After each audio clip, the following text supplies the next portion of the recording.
Welcome, teacher friend. I'm Lori. And I'm Melissa. We are two literacy educators in Baltimore. We want the best for all kids, and we know you do too. Our district recently adopted a new literacy curriculum, which meant a lot of change for everyone. Lori and I can't wait to keep learning about literacy with you today.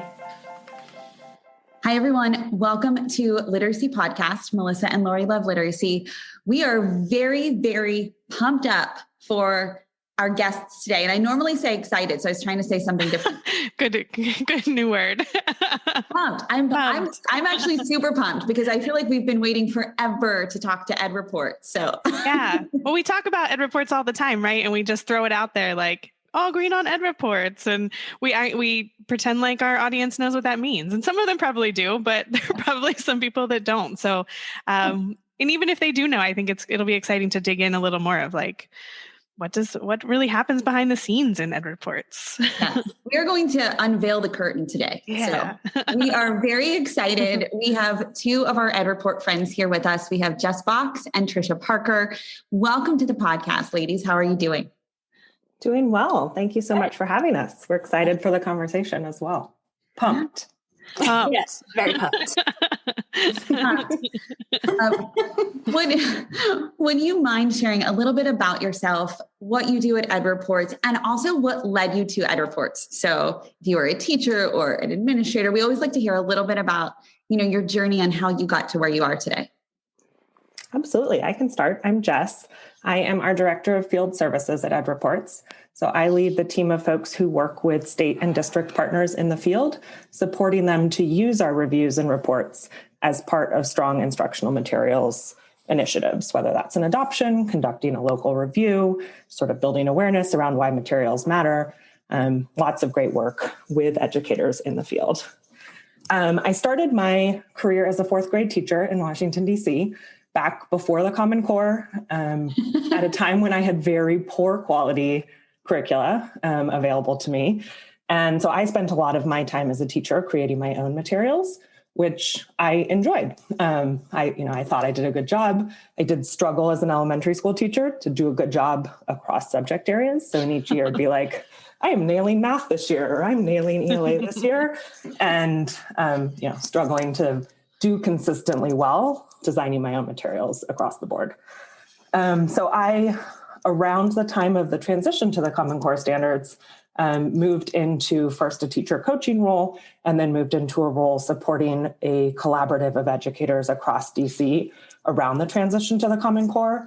And through that work, really began to realize the importance of the role of instructional materials, and saw that, especially as we were transitioning to new standards, there was a real need for teachers to have something that was helping them meet the bar of these new standards.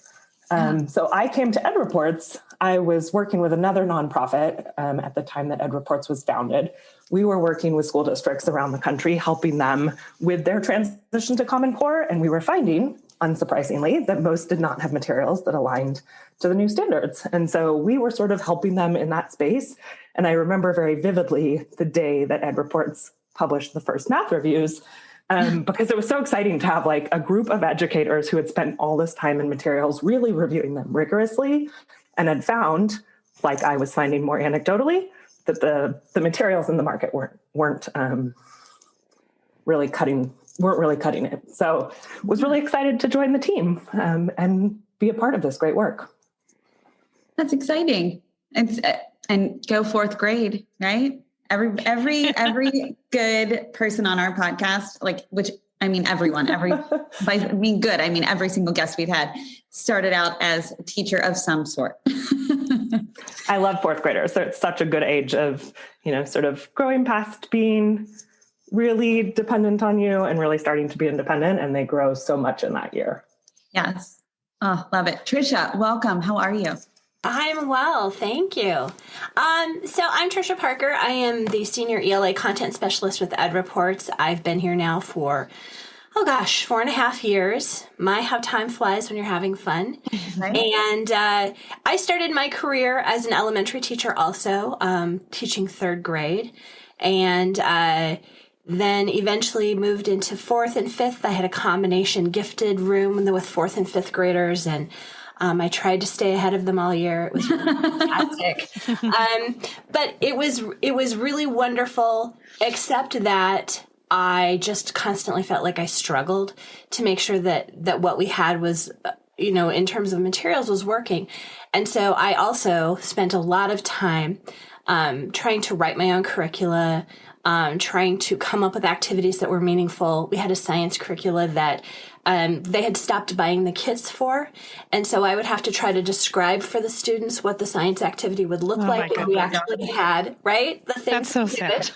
And after my first year of doing that, I refused to use the tubs, and we shared them across grades. Oh my gosh. And so I said to one of my co-teachers, I'm not using the science tubs anymore. And you would have thought I'd have said, I'm leaving the country to become, I don't know, whatever.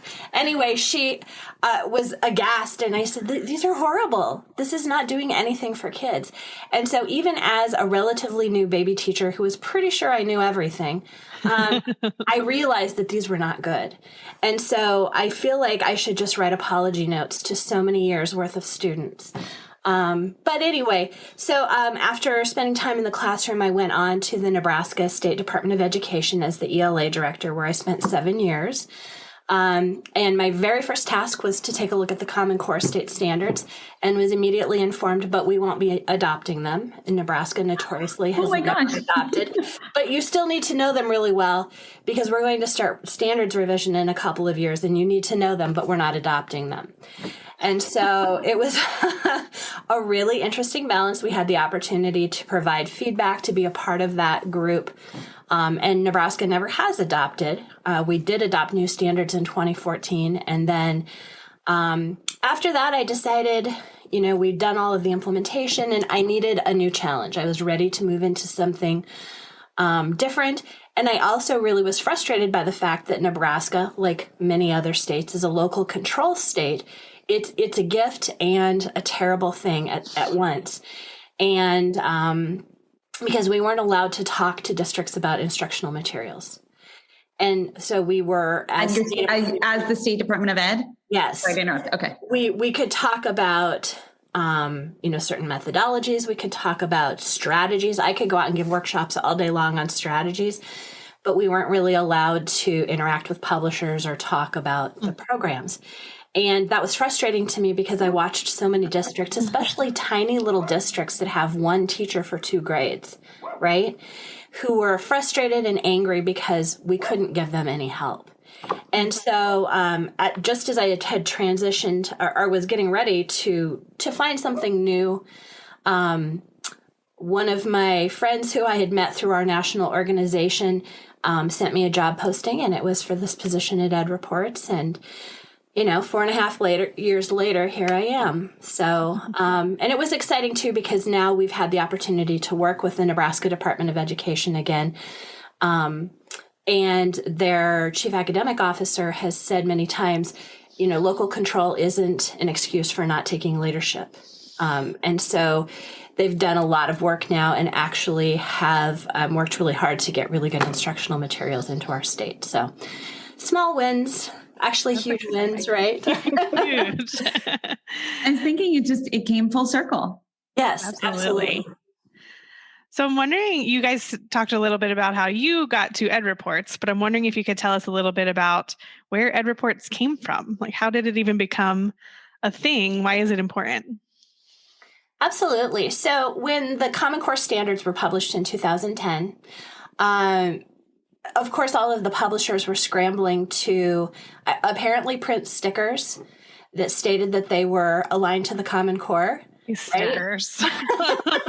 You know those. Slap those stickers on the front of the book. And so there was a very smart group of people that had some different conversations, but ultimately there was a conversation that took place in 2011.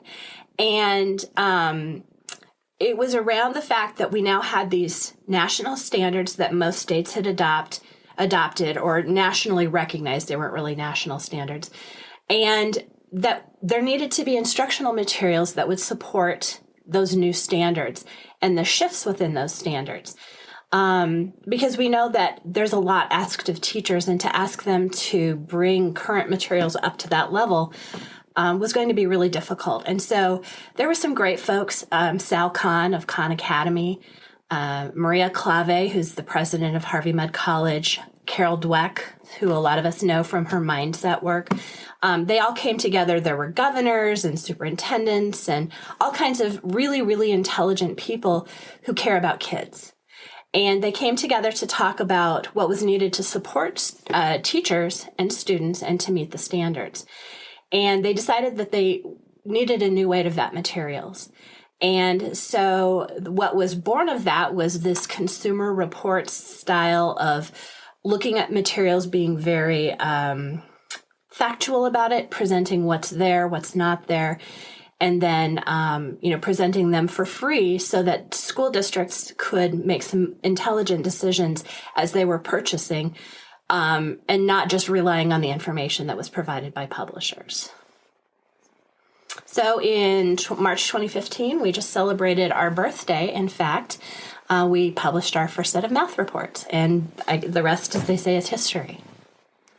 Yeah, so I think one of the things that's really cool is just the design process of those review tools.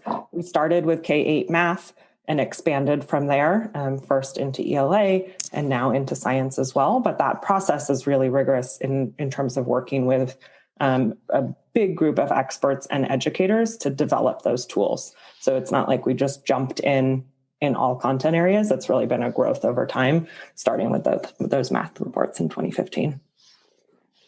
So I'm curious, well, happy birthday, by the way, but I'm curious, like, what does EdReports, where does EdReports stand on where materials matter? So like, what comprises high quality instructional materials? Or maybe I should ask about your review process? Would that get us to the same answer? Or no? I think starting big picture is great. Okay. Yeah, I agree. And I'm going to answer that, like, two parts of that question that I heard. First is, like, we believe that materials are incredibly important and research supports that. So really that interaction of the teacher, the student, and the content that they are teaching is what determines what a student's experience and a student's learning is in the classroom. We also know that teachers do not consistently have access to great materials. So one report said that teachers spend about 7 to 12 hours a week searching for or creating materials, spending a lot of time online trying to sort of pull things together, as Trisha and I both talked about. We've all been there in our own experience. And we also know that, like, what's online is not necessarily really high quality and aligned. There was a 2019 report from Fordham Institute that they reviewed a lot of the big names in online materials and found that about 62% of them were either showed weak alignment or no alignment to the standards. And Can I also jump in and say that, like, that's an excellent point. And the teachers availability of materials is wider that way. And also the preparation is easier in materials that are lower quality. So I just want to name that, because I think that that's something that, as listeners, I know that we've heard from listeners that it's, using the quote previous materials to high quality materials, it's been easier to teach, but it's easier to teach because it's different, preparation work, it's different intellectual work. So I just wanted to name that, because that's something that has been coming up as a trend in, as I've noticed, in some of the Natalie Wexler Facebook groups or things like that I've, I'm a part of. And I think that that's important to name that it's different. It's a big shift in terms of what you're spending your time doing as a teacher. So that time spent pulling things online, pulling things together, your work is really figuring out, what is the content, what are the activities that I'm going to teach? Or as if you're working from a high quality set of materials, you're spending your intellectual time preparing for, how do I make this come alive for my students? How do I, dig into what students are producing and really understand what they're getting and what they're not, so I can make adjustments to my lesson the next day? It's still intellectual work, but in a really different way. Yeah. And I think, in COVID in particular, I continue to hear from folks in the field that where there are strong materials, teachers and students are experiencing much more coherence as we shift between all of these different instructional models. And so it's been really powerful to see, it's hard to continue an investment in instructional materials when so much is up in the air educationally, but have been excited to hear from teachers and other leaders within the education space that materials are actually helping in that context and really helping for equity to ensure that all kids are getting the chance to work with grade level content. So we could go on and on because we are really passionate about why materials matter, but I'll sort of pause there. But I think the next thing you asked, Lori, that's really important, and then we'll sort of tie to our review process, is what makes high quality materials. So at EdReports, the first thing we look for is standards alignment, and really making sure that materials are rigorous and meet that bar for the standards for the grade level. We also look at other indicators of quality, which really reflect the instructional shifts that the standards require. So in ELA, a real focus on high quality, complex texts, great text-dependent questions and tasks that build over time and deepen students' knowledge of what they're learning. That focus, I just said it, on building knowledge to make sure that texts are organized around topics and really building on each other coherently over time to build students' knowledge. So our first two, we have a gateway system, which we can talk more about in a minute. Our first two gateways are really around standards alignment and indicators of quality. And then our third is focused on usability factors. So that's where we look at teacher supports. We look at the assessment components that are in the materials. We look at student supports, and there's a lot we can look at beyond standards alignment that really comes into that third gateway. I'm curious, and this might take us like on a little sidebar for a moment, but I know, and I was like, I have so many questions for you all because I'm really excited to be here. In terms of like standards alignment, if you heard a teacher say, this curricula doesn't align with the standards for my state, what does that mean? Because I don't always understand that statement. Is it because folks have taken the standards and adjusted them for their state? And I think what I'm kind of thinking of, Tricia, is that beginning conversation with you and how you introduced yourself. Am I making sense in that question? Absolutely. Jess, do you want to go with it or do you want me to? Sure, I can. I've got two examples come right to mind. Okay. One is Nebraska. So Nebraska, we have worked with, and they actually use, they have a Nebraska Materials Matter website that pulls in data from our reports. And so what they have done is really created these crosswalk documents that help illustrate the alignment of Nebraska state standards with what we are looking for in our reports. So they have done at the state level some deep analysis to show that like the things that are in EdReports reviews of materials reflect the pillars of their standards. And so they are leaning on that review as a starting place. And there may be things that, a district needs to slightly adapt or shift once the materials are adopted, but they've found enough alignment that they're looking at that same criteria. Okay. To your question, though, Lori, some states also add their own standards. So California traditionally added some California-specific standards. And if materials if a publisher has not made a version of those materials that are California-specific, they may not have those additional California-specific standards, which would mean that, a program might not fully reflect the breadth of California standards. My knowledge there is a few years old, but I think it's a smaller percentage of the standards, around 10% that are different or an add-on. So the bulk of the program might still be aligned, but it doesn't reflect those state-specific standards. And there are many other states that have done similar things. Got it. So it's more of, just to capture what you're saying, it's more of a both and, not like we threw those other standards out and now we're working with, quote, our state's standards. It's like our state has added, or for example, California has added, but Nebraska may have just tweaked a bit. Is that accurate? Yeah, it again varies a lot state by state. There are some states that have, Florida just released new standards that have some commonalities to their standards previously, which were reflective more of Common Core, but some differences. So there are states that have done more significant rewrites. because we focus on a lot of the research that underpins the Common Core standards, which is research from many years of, what great ELA instruction looks like or what great math instruction looks like. I believe personally that there are pillars in most states. There are still pillars of what we look for in those criteria that are going to demonstrate sort of big picture alignment, even if there are specific standards that you've got to make some change around. But that's my 2 cents. Is I think there's some strong research there that Trisha, you may be able to add on.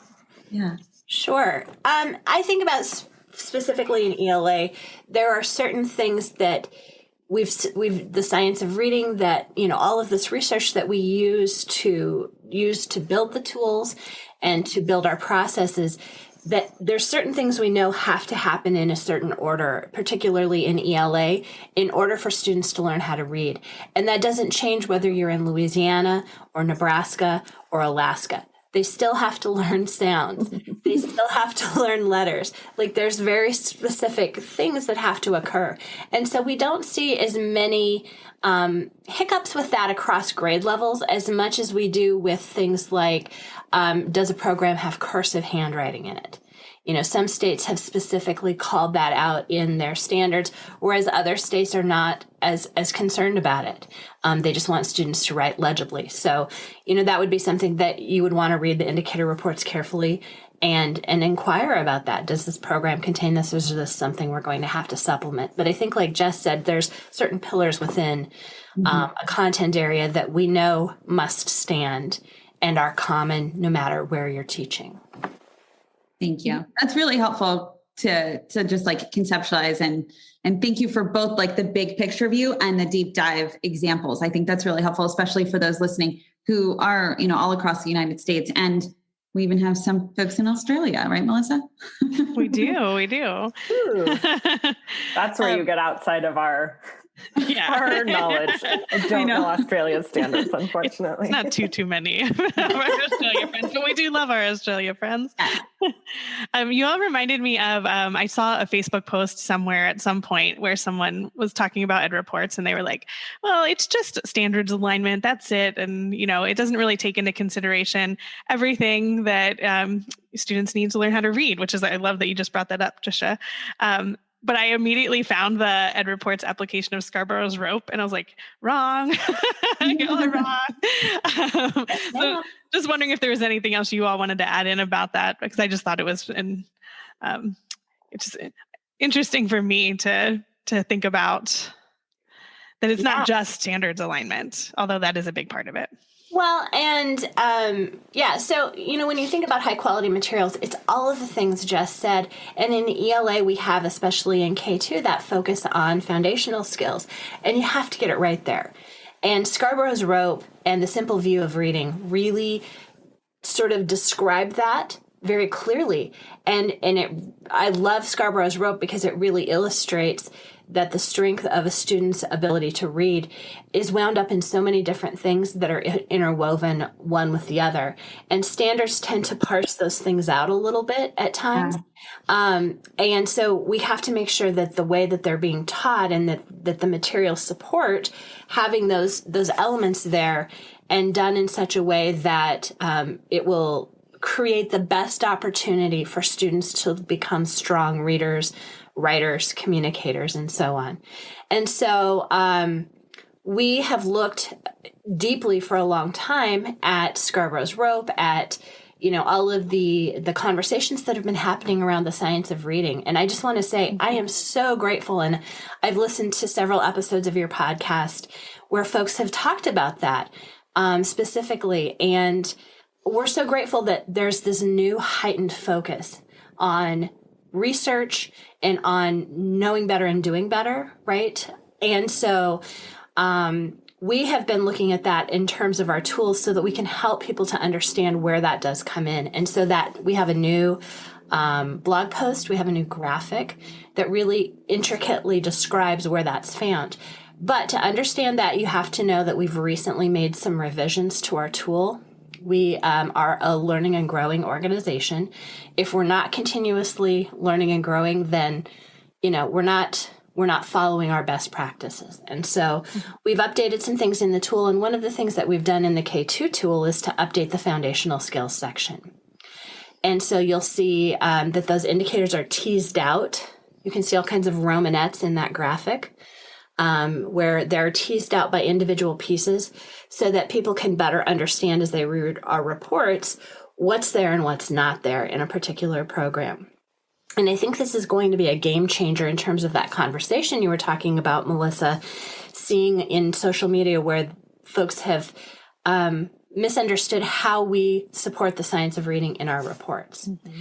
And so I think that we need to have those conversations because there's so many of us that weren't taught in our teacher prep programs about the science of reading, about, how to teach reading explicitly. I was taught to teach kids to love reading, mm-hmm. but not necessarily really taught how to teach reading.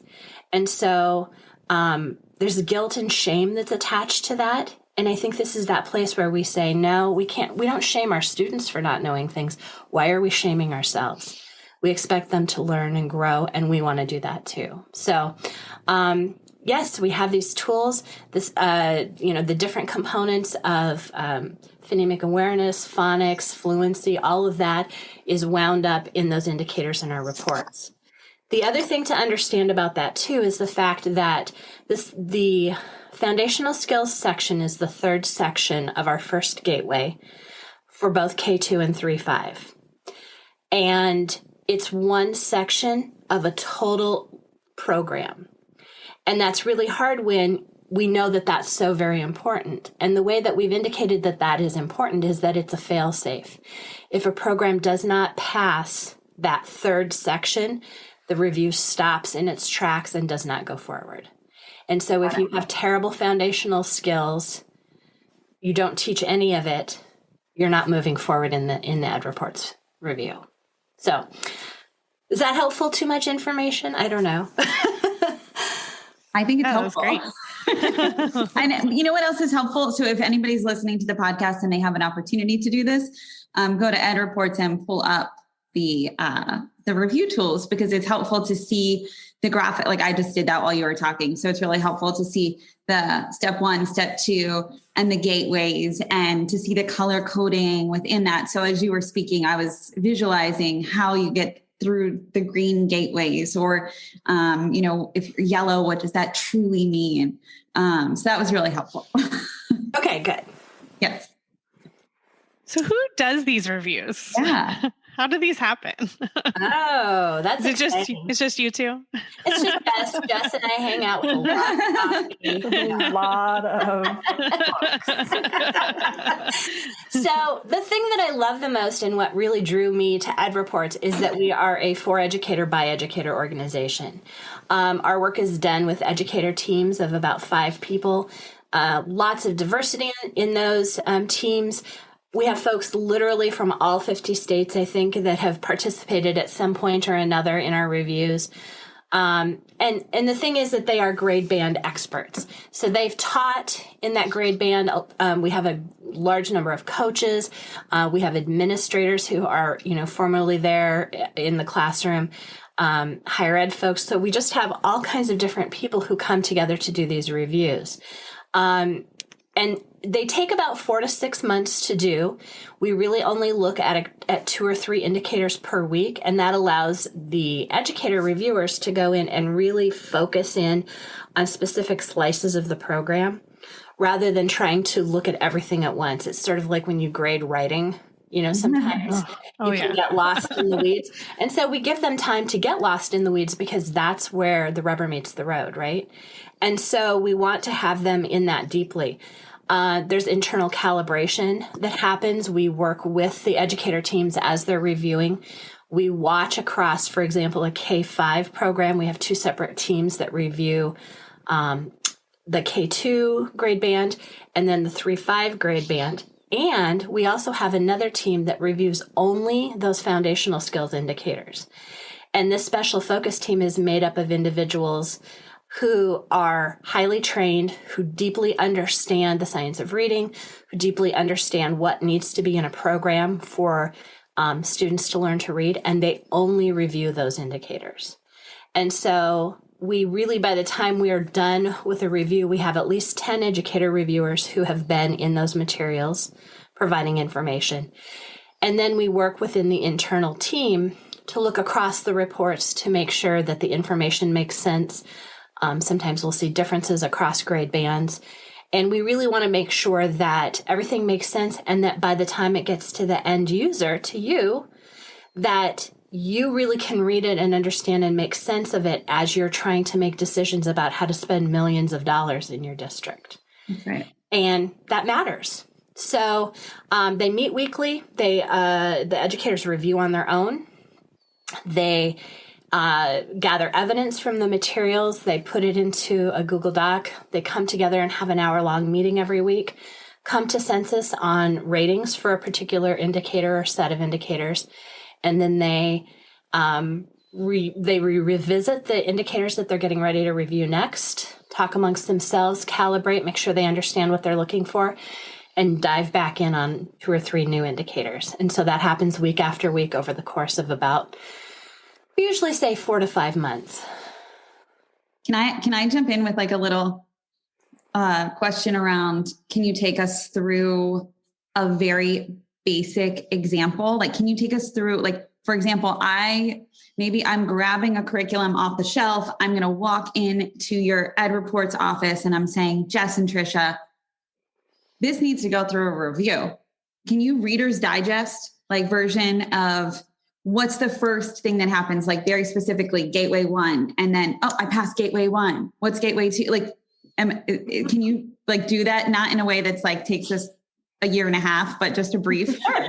You don't want to take 4 to 6 months for the explanation? Okay. We don't have 4 to 6 months right now on this podcast. So. Well, the first thing that we do because we have a lot of publishers that approach us and ask us, and the first thing we do is we make sure that they claim standards alignment and that it's a comprehensive year-long program, with the exception of our foundational skills reviews, which is kind of a side thing. And those are supplemental, so it's a slightly different, but they still have to claim standards alignment. We go in, we do not necessarily review 1A, then 1B, then 1C. What we do is we cluster indicators. So a set of reviewers might review 1A, 1B, and 2A, because those all deal with texts specifically. And so while you're looking at texts, it makes sense to gather information about texts. And when I'm looking at text, am I looking at access to grade level text, texts that are building knowledge on a topic? Like, can you elaborate on? Okay. All of that. We're looking first and foremost for high quality texts in ELA, because we know that that's where a strong foundation is built. If you have garbage texts, you can have all the best teaching methods in the world, and you're not going to have students performing well. And so we look at high quality texts. We look at the rigor of the texts, how they can be used in instruction. We look to see that there's a match between the text types and genres that are called for in the standards. We also make sure that students are engaging in a volume of reading. And I know when Sue Pimentel was on your podcast, she talked about that volume of reading, right? And how important it is that students are surrounded by texts that immerse them in a topic so that they really become experts on that topic to the degree that they can. Because what happens is there's concepts and vocabulary that reach across multiple texts if the text sets are constructed well. That's 2A. And they work well together to help students begin to recognize that they can put these concepts together and form new information and have new ideas and think about things in a different way. And we hope that ultimately they'll be able to transfer some of that to other areas of their learning, to science and social studies and so on, into their lives, hopefully. Mm-hmm. So that's what we look for in the text. We also look at the complexity of the texts, all 3 aspects of complexity. We look for how the texts grow across the year. What are the texts that are available? Is there time for independent reading? Is there a plan for independent reading rather than teachers just saying, okay, it's dear time, we're all going to drop everything and read? And I say this to make fun because I did that. I know. Totally. I'm so sorry to all my students who are probably not listening because you all fled to other professions. Like, I'm so sorry. But we really look for all of those aspects that we know. Kids have to read to learn to read. And so looking across all of those kinds of things. And then we look at how the questions support the texts, how writing is integrated and speaking and listening, and our students having that opportunity to really question and to be questioned and to think thoughtfully and provide evidence. And I think now more than ever in a media-saturated society, we have to have students who can do that and do it well. Mm-hmm. For sure. I think one addition, Lori, to what you were asking is as we progress through that, if materials do not get are not meeting the threshold for Gateway 1, they're not progressing to Gateway 2. And if they are not meeting the threshold in both of those gateways, they don't then progress to Gateway 3. So Tricia talked about that failed safe around foundational skills. If you're not meeting the bar in, text quality and complexity or some other aspect of Gateway 1, you're also not progressing. And so that really emphasizes our focus on if you don't reflect the basic tenets of grade level standards and grade level expectations, the additional parts of the review don't really matter because you're not getting to the basics of the grade level. Yeah. And that Gateway 1 is for ELA almost like an inventory. Do you have really high quality texts? Do you have all of the things that you need to have about writing? Are there really solid questions? What are your plans for integrating all of this? That's just the basics, right? Yeah. And then when you get to Gateway 2, it's really that focus on the shifts and how it's implemented. So it's sort of like handing me a bunch of ingredients and handing Gordon Ramsay a bunch of ingredients, right? Because I'm telling you, what I produce will not be the same as what he would produce. So, that's where that Gateway 2 really comes in. And so even though the reviewers actually do look at both Gateway 1 and Gateway 2, we might not publish any of that Gateway 2 review if they haven't at least met a certain threshold for a partially meets or for that yellow rating in Gateway 1. Got it. So when we say all green, because we say that all the time, you are saying that this is what it means, right? That they've gone through all the gateways, they've met all the expectations in every part that you just talked about, Tricia. Is that right?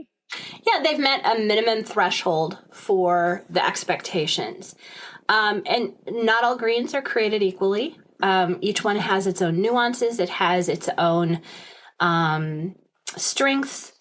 There is no perfect program I've met yet. I'm excited to meet the perfect program.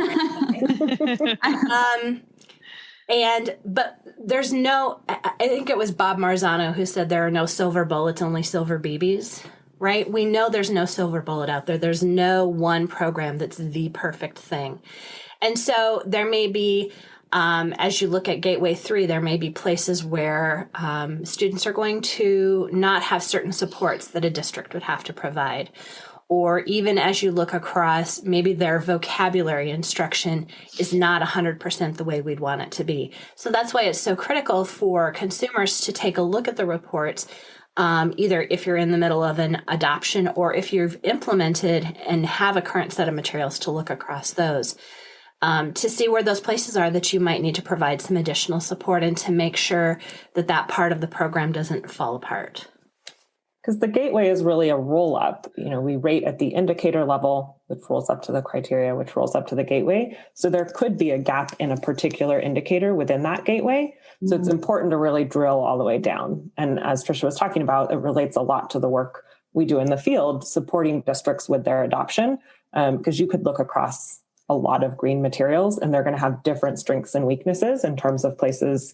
If I am a district serving a large number of students learning English, I'm going to want to really drill into those particular indicators that talk about supports for English learners and make sure that that is both strong and that the way the program approaches it reflects my vision as a district for what great English learner supports look like.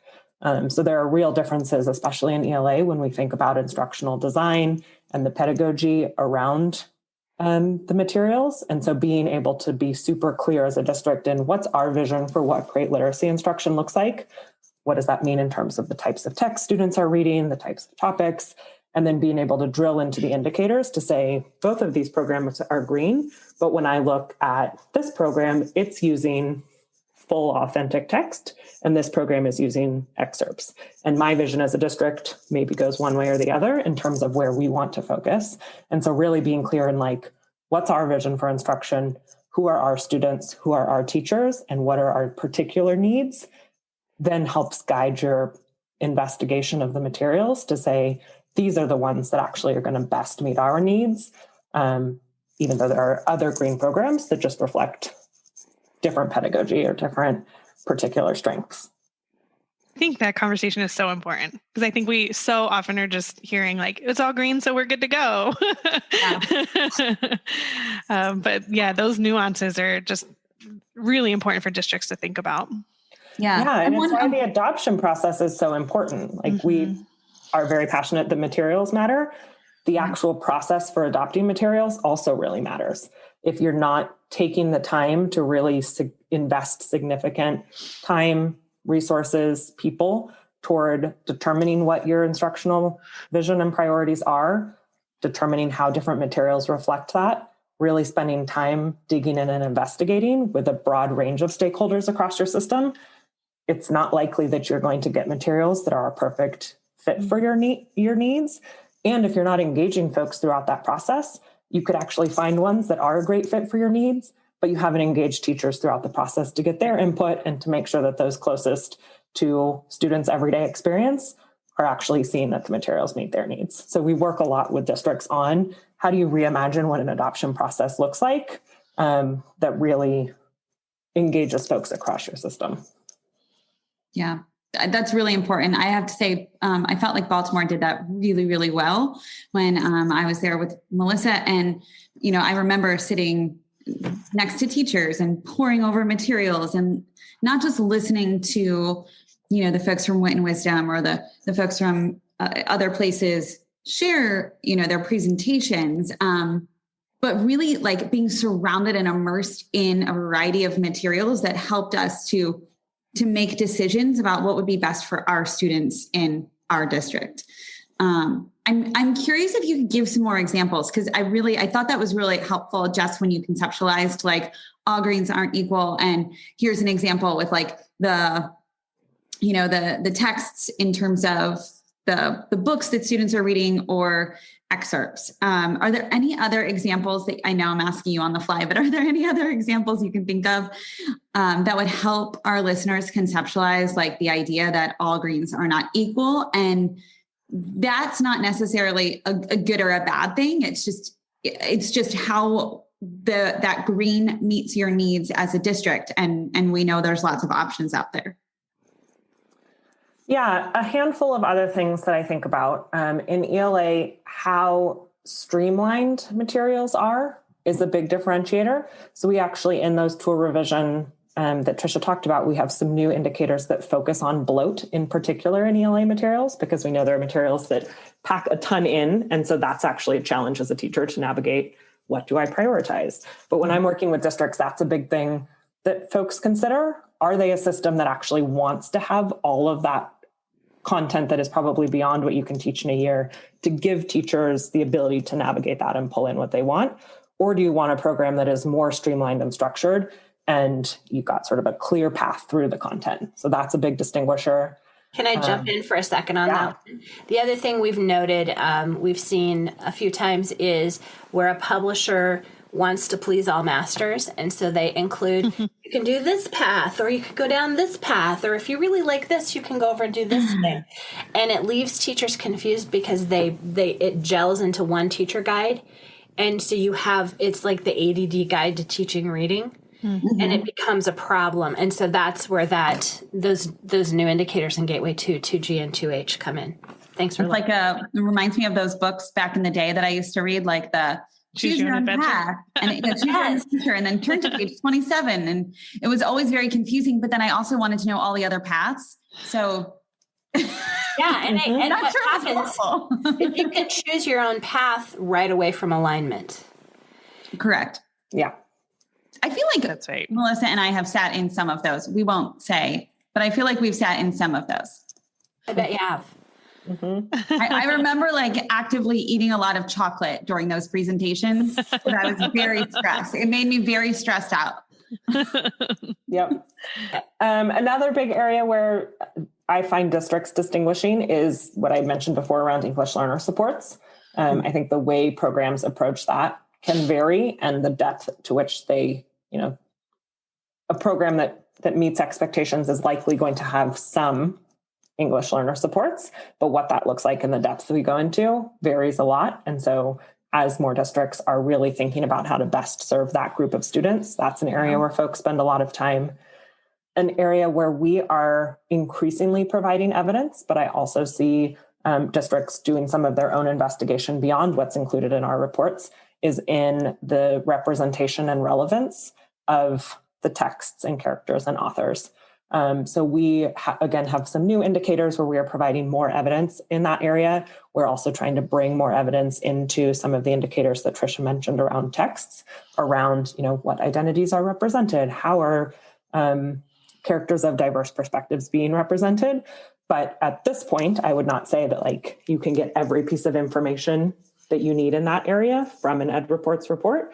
And so a lot of what we do in the field too is helping districts figure out what's included in the report and where might I need to do some of my own investigation, whether that's talking to the publisher to understand more, whether that is what you were talking about, Lori, really digging in with a group of teachers and poring over the materials, perhaps conducting a pilot. There's only so much that you can learn from our reports. Yep. We really encourage districts to know what are the additional things you're looking for or additional depth of information you're looking for, so that as you use the reviews to winnow to a manageable set of choices, there are mini green materials now, which is a big improvement from 5 years ago, but you've got a wider choice. So how do you use the reports to winnow to say, these three are likely ones we should consider in more depth, and then no, we really want to explore what identities are represented through the texts. And we're going to do a deeper analysis ourselves across these three programs, because that's a really important factor for us. And so we help districts sort of figure out what that path is beyond using our reviews as well. Well, and I think it's important to consider too, yes, we would love for you to go on and read the reports, look at things in depth, but reach out to our staff. Because, we did this with Baltimore, where they said, okay, talk to us about these 3 programs or these 5 programs. And sometimes it helps to be able to ask questions as you're comparing across and thinking about those. So we're not just here to publish reports and say, good luck, have a good time, pick something good. We're here to continue to support as well as best we can in a variety of different ways and at a variety of different levels to hopefully help you make an informed decision as a consumer. I was there for that Baltimore call, Tricia, and I have to say it was so helpful. Good. Thank you all. Yes, you're welcome. Which makes a ton of sense, because our folks on our ELA team, as Tricia is, and the group of reviewers spend so much time with these products. And there's a ton of information that we publish in the reports, but after spending 6 months digging in at that level of depth, there are going to be nuances and things that, from that experience that we cannot, the reports are already long. We can't add every single detail that we have. So we've got a lot of context too that we're always happy to share and sort of talk through. That's a lot of the great work we do in the field, is how our ELA folks come and be able to talk about the nuances between different programs too, because they've spent that time with them. And literally living with them. I'm laughing because I'm looking over here at materials I've just boxed up from a former review that we're getting ready to ship. And then I've got a full bookcase of a review we're currently doing right now. So that's a good thing to know, is that staff members on the ELA team and on the math team, there is a staff member or 2 who receives a full set of the materials. So we're actually in them as well. Yeah, that's important.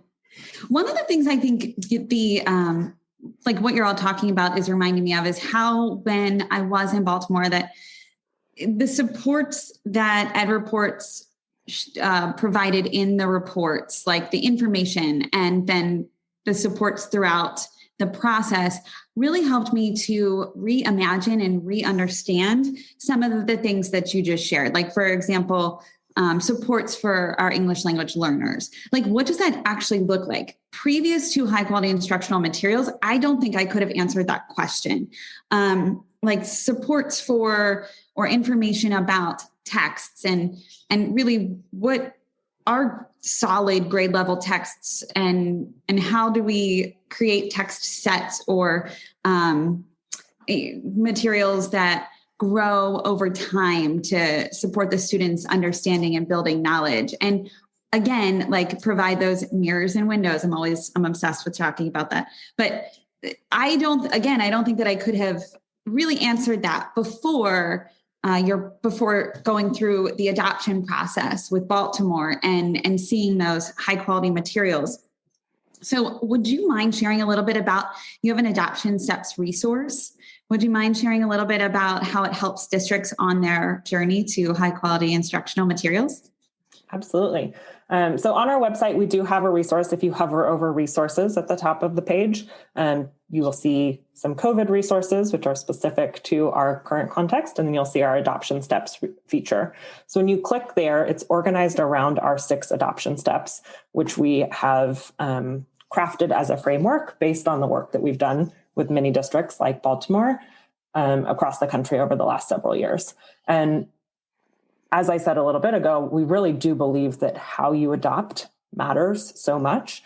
And what we found is that many districts have room for improvement in how they approach their adoption process. Often there's a real over-reliance on the publisher presentation. The process may be relatively quick. We've got a lot of examples of, here are 3 options in the library. Teachers come and look at them and vote for what works for you.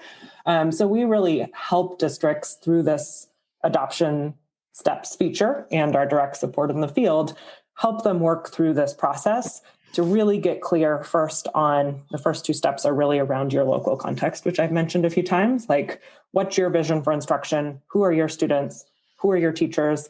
What's your history been like with past adoptions? If you are going from, a more traditional basal program to a newer program that is designed really differently, it's important to at least be aware of what that shift is going to entail in terms of professional learning for your teachers. So we really help with that context setting is the first step. We then help folks with those local priorities winnow the choices. So again, many green options. You're winnowing your choices down to a handful of options that you then investigate more deeply.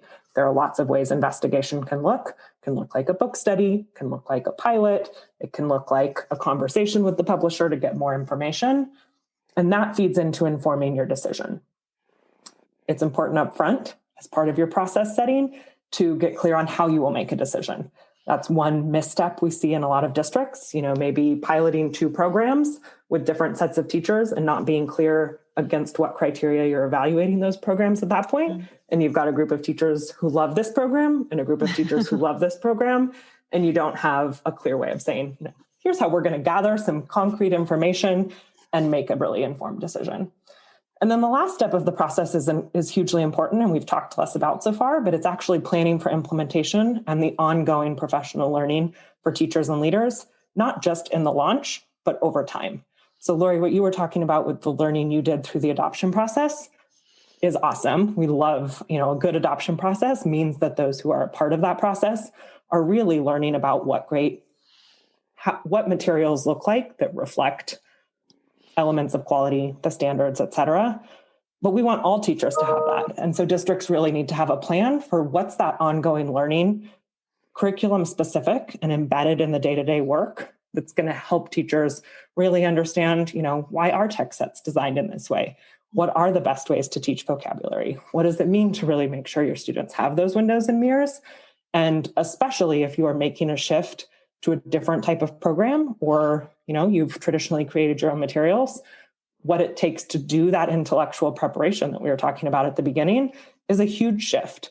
And so teachers need to not only learn what that looks like, but they need ongoing opportunities to practice with each other to get that ongoing development so that it's not just like, here are new materials, best of luck to you, but actually job embedded professional learning that is ongoing. I can't emphasize that enough. It's not just the first year. It's got to keep going. That helps teachers really figure out how to make those materials come alive for their students. And so that planning for that type of implementation is the 6th step. And so that feature online is really just meant to, sort of provide some inspiration and some resources to help districts through that process. So within each of the steps, you'll see some key actions that happen. And then you can click on the resources button and you'll see some different resources. Could be a blog post showing how a district did do this.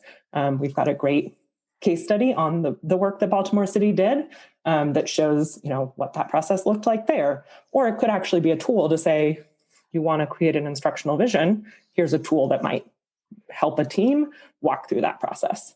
So I think an adoption process that's done really well takes a lot of capacity, takes a lot of time and effort. This is designed to be sort of a support or help for districts who are engaging in that. And again, I would say, reach out to us if you are in that place as a system, because there's a lot there. And we also, are always happy to have that conversation to think about how we can support. Thank you. That was really helpful. I'm sorry, I'm outside now. You can hear, if you can hear. But there are so many incredible resources that I don't think I realized before getting on to Ed Reports and before going through the adoption process. And then, I started investigating. I was like, oh my gosh, it's more than just help with materials. So it's very exciting. Yeah. And I would encourage everyone on the website, you can sign up for our email list as well. And about once a week, we send out new resources. So again, could be a blog post of, what a teacher is doing to advocate for materials in their school system, how a school district did an adoption, a tool. So in addition to getting notified when there are new reports out, we do release a ton of other resources and information, which, like you, Lori, I think before I came to Ed Reports, I had no idea the breadth of resources that are there beyond our reviews and reports. So you guys shared a ton of amazing information with us today. I'm wondering, is there anything that we missed that you want to share before we wrap up? If not, we'll move on to, you have to give us a piece of advice before you leave. We did prepare you too. Sometimes we just throw it on people. We do just throw it on people a lot of times. We appreciate the preparation. Puts the pressure on for our advice to be really good, though.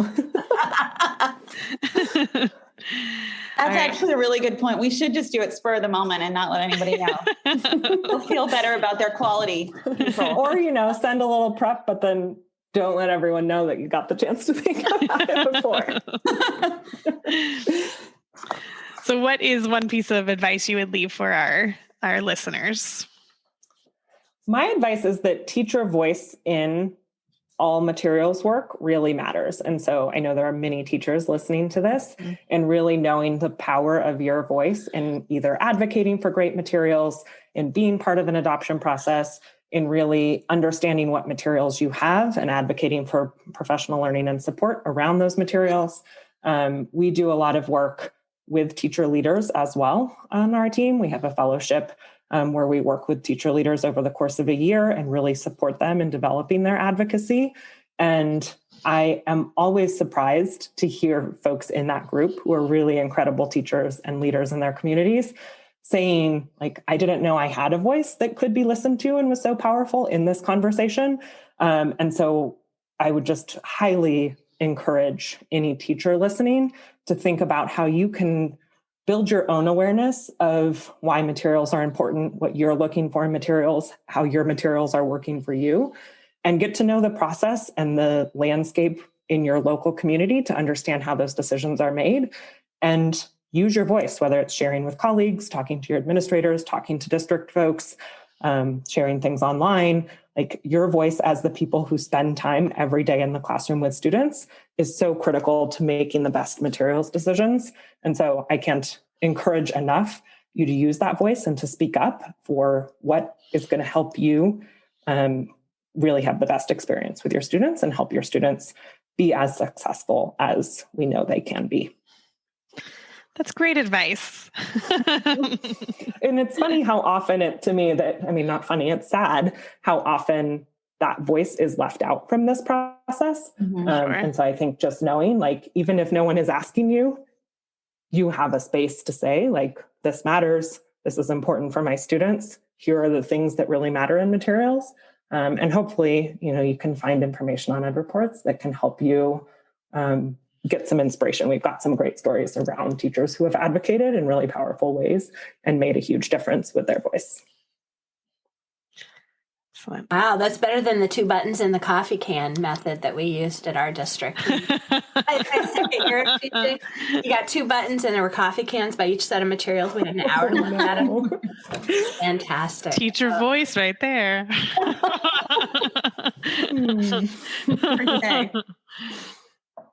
Oh, goodness. Okay. So now my advice.